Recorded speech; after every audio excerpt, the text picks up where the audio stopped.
Maka malaikat maut turun ke sini. Makanya ketika sakaratul maut sudah datang, maka yang baca Quran hentikan. Kenapa? Oh, memang gitu ya. Jangan semakin kenceng. Ayo Pak, insya Allah Pak, gitu. Al-Baqarah Pak, Al-Baqarah Pak. Al-Kahfi, Al-Kahfi. Enggak lah. Yang baca Quran berhenti dulu. Kemudian digantikan dengan kita mentalkin. Antum agak ke sana dikit.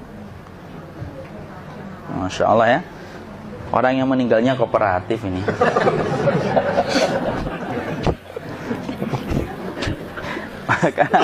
maka agak ke sini ya. Maka disunahkan kita untuk mentalkinnya. Nanti ketika mentalkin jangan terlalu sering, jangan terlalu membebani. Jangan terlalu sering itu la ilaha illallah, la ilaha illallah. Enggak gitulah. Berat nanti dia ngerasakan. Di situ Imam Qurtubi juga menyampaikan, jangan terlalu sering karena itu memberatkan dadanya. Jadi ketika mentalkin, saya sampaikan, boleh diganti atau enggak Ustadz? Enggaklah, talkin itu ibadah. Ibadah itu tauqifiyah. Tauqifiyah itu enggak usah diganti. Karena Rasulullah mengatakan, lakinu ala mautakum la ilaha illallah. Talkin orang yang meninggal di antara kalian dengan la ilaha illallah. Enggak usah diganti Allah Ustadz yang lebih singkat, lebih pendek. Enggak usah. Subhanallah Ustadz, enggak usah. Kenapa?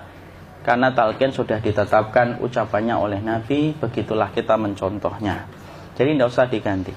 Cara mentalqin, jadi kalau keadaan sudah tenang, tolong kalau sudah sakaratul maut jangan ditinggalkan. Karena sesungguhnya pertempuran setan itu pada detik-detik kematian semacam ini. Dan betul-betul berusaha untuk menjadikan dia murtad.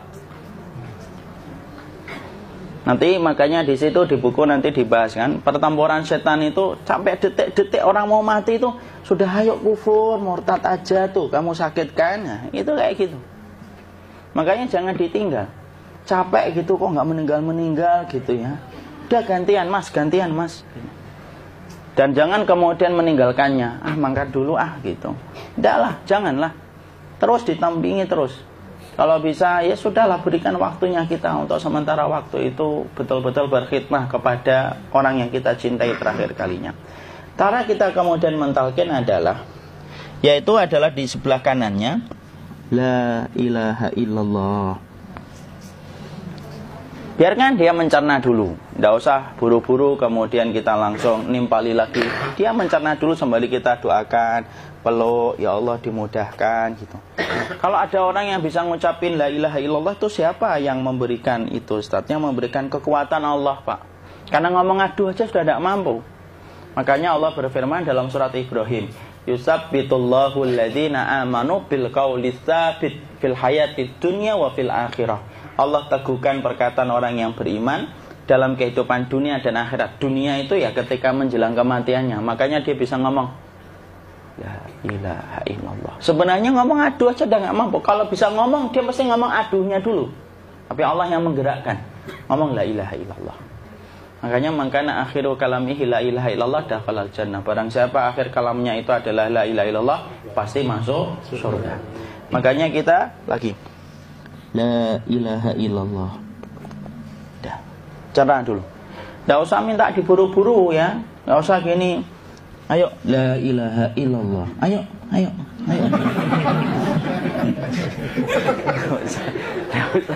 Enggak usah gitu. Ya, biarkan dia pelan-pelan gitu. Ayo tapak, ya Allah capek saya Pak. Enggak usah gitu. Ya, ucapkan la ilaha illallah. Kemudian dia mencerna. Lalu kalau dia sudah mengatakan, untuk mengatakan la ilaha illallah. Ya, kalau sudah mengatakan la ilaha illallah, berarti sudah. Enggak usah ditalkin lagi, enggak usah. Belum meninggal juga Ustaz? Enggak apa-apa, biarin aja. Dia di situ aja. Kecuali dia ngomong lagi dan enggak usah diajak ngomong, alhamdulillah ya Pak, ya Allah gitu. Terus dia jawab, alhamdulillah. Itu berarti ucapan terakhirnya alhamdulillah. Atau ketika habis ditalkin la ilaha illallah, dia ngelihat air. Nah, itu berarti ucapan terakhirnya air. Talkin lagi. Nggak usah marah. Aduh Pak minta air. Kuncinya. Mau minta air nanti aja dikubur gitu loh. Jangan gitu. Biarin aja. Jangan kemudian setelah la ilaha illallah. La ilaha illallah. Terus, ayo tutup, awas ya ngomong lagi ya. Nggak usah gitu juga. Maka kemudian setelah la ilaha illallah sudah, nggak usah diajak ngomong gitu. Terus kemudian nggak usah ada anaknya perempuan, ya Allah Pak, sudah bisa ngomong la ilaha illallah, usah gitu.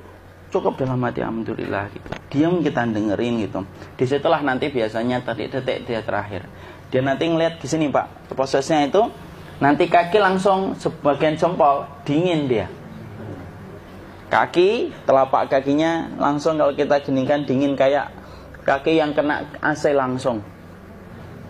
Kemudian dia langsung ningkup gini. Dikit dia, mulai kaku dia. Atau kalau enggak, gini dia.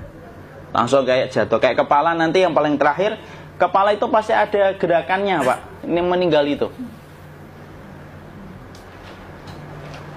Pasti gitu. Pasti gitu. Karena apa? Sudah tidak ada beban ruh yang menahannya. Ya, cabut ya, set pelan, maka kemudian malaikat itu. Tapi tetap sakit lah. Walaupun dikatakan ringan, tetap sakit. Maka kemudian sakit gitu. Set ngelewatin sini. Jantung kemudian sudah tidak berfungsi. Kemudian ginjal Pak, ngelewatin ginjal tidak berfungsi. Bapak bayangkan kan, kalau yang pernah sakit batu ginjal Pak, sepakat nggak kalau kita batu ginjal itu sakitnya luar biasa Pak? Itu baru titik batu kecil di ginjal. Kita bisa bayangkan tiba-tiba ginjal tidak berfungsi. Sakitnya kayak apa Pak? Tiba-tiba ginjal nggak berfungsi, pankreas naik, kemudian tek jantung. Jantung ini dia masih hidup dia, di sininya masih hidup walaupun jantungnya sudah berhenti. Naik. Kemudian mata, dia ngelewatin mata. Organ tubuh yang paling setia sama ruh itu mata. Maka kemudian mata dia ngelihat dia, set. Ngelihat set keluarnya, set naik dia. Ya dilihat ini sama dia. Makanya Rasulullah mengatakan innar ruha idza qubida tabi'ahul basar. Ruh itu kalau dicabut, mata itu ngikutin kemana perjalanan ruh itu. Makanya ada yang meninggalnya gini. Ya itu bukan tanda su'ul khatimah. Itu tanda fitrahnya mata ngikutin ruh. Atau kemudian bukanya sedikit. Ada yang kayak senyum Pak. Ada yang kesini yang keringetan. Nah, itu tanda husnul khatimah. Ada yang senyum. Jadi sakitnya setelah selesai itu plong gitu loh. Makanya kemudian ada yang tersenyum. Maka itu tanda. Kalau kita ngelihat orang yang membuka mata kayak gini, tidak usah takut. Cepat-cepat kemudian kita nanti tutup. Biasanya kalau terlalu lama, itulah yang menjadikan ini tidak bisa ditutup. Makanya harus pakai kapas akhirnya. Karena apa? Karena pas meninggal nggak langsung ditutup. Biasanya karena perawat takut, dokternya juga nggak tahu itu, dibiarin itu. Makanya ada beberapa mata yang ditutup pakai tensoplas kan? Sebenarnya kalau langsung bisa nutup dia, fitrahnya nutup mata itu. Jadi kemudian kita baca Allahumma firlahu warhamhu wa'afihi wa'fuanhu atau bismillah wassalatu wassalamu ala rasulillah, tutup. Bismillah. Tidak usah takut. Kecuali buka lagi ya, ini baru kita kabur bareng. Kalau buka lagi Pak, Insya Allah Pak, ya Allah ya kita kabur bareng-bareng Pak. Diusap Pak, diusap gini. Ini enggak disenggol gini enggak. Begini kan, sudah meninggal dunia. Tangan boleh begini, boleh diluruskan, enggak ada ketentuannya. Boleh gini, boleh kemudian lurus. Enggak usah disalahin kalau ada yang lurus. Lu itu tangannya gimana sih? Posisikan kayak sholat. Enggak ada perintah kayak gitu. Jadi kemudian dikondisikan saja. Terus maka kemudian dipijit-pijit, akiknya dikeluarin. Kemudian jamnya dilepas, gigi palsunya dilepas kalau ada, ya. Kemudian apa setelah itu? Coba buku.